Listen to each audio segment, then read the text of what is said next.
Hi guys, assalamualaikum and welcome again sa Summer TV. So for today's video guys is maglilinis tayo ng filter ng ating aircon. So bubuksan natin itong takip para makita natin yung filter. So dalawa yung filter niya guys. So i-check natin ngayon kung madumi na ba.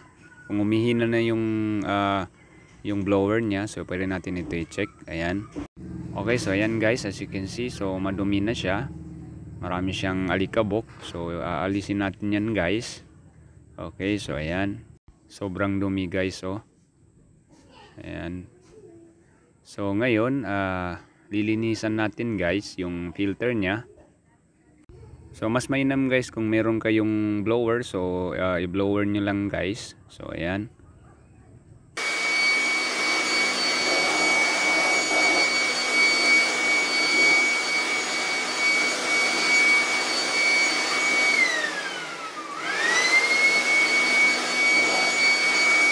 Okay, so ayan, nililinisan na natin guys. So pwede natin siya lagyan ng konting tubig.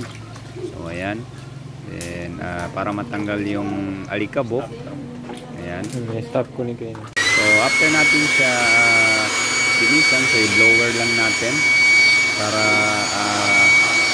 maalis yung tubig na konti dyan sa ating filter. So ayan, i-blower lang natin.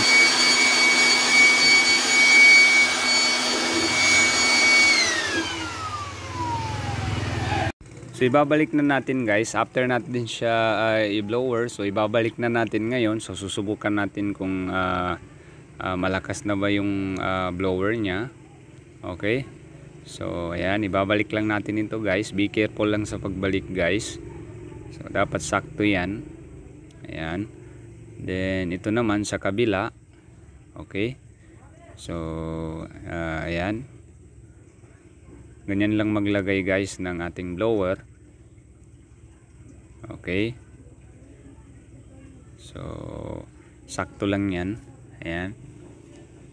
Okay, so itiklop na natin guys. Okay, so ayan. Okay.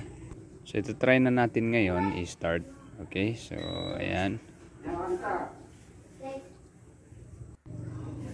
So lumakas yung blower niya guys. So mapapansin naman natin yan.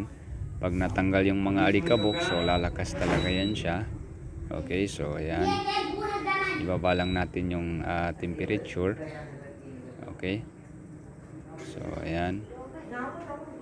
Okay, so ganun lang kadali guys maglinis ng ating aircon filter sa split type na aircon.